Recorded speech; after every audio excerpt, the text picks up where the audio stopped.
हारिफोरनो ST होब्ला जोंहा बुंनांगौ जायो खिन्थु बे खोथाया जानो हाया बेवहाय खुनु जुक्तियानो गैया खुनु बेबायदि फर्मुलायानो थानो हाया जे गोदानै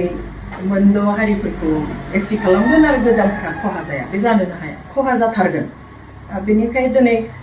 अनजिमाखौ नायब्लाबो जों नुयो जे जोंहा 14टा गाहाम जदिउ हारिफोर दङ बिनि अनजिमाया 45 लाखफोरल'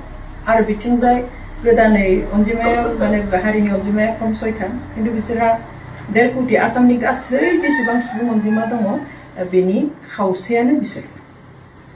अब्ला माबायदि बेलेन्स जानो बे बेलेन्स जानोनो हाया आरो थाखानाय एसटिफोर माने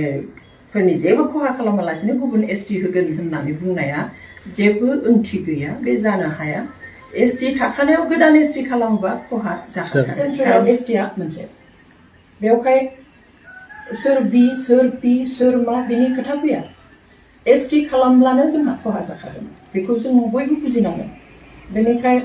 गेजेर गेजेर बाथ्रा बुंनानै बा बिसोरहा मोनब्लाबो जोंहा बुंनांगौ गैया जोंहा खहा जायाबानो जाबाय बेखौ जों साननाया गोरोन्थि जागोन जोंहा खहा जाथारगोन खुनु पदे बियो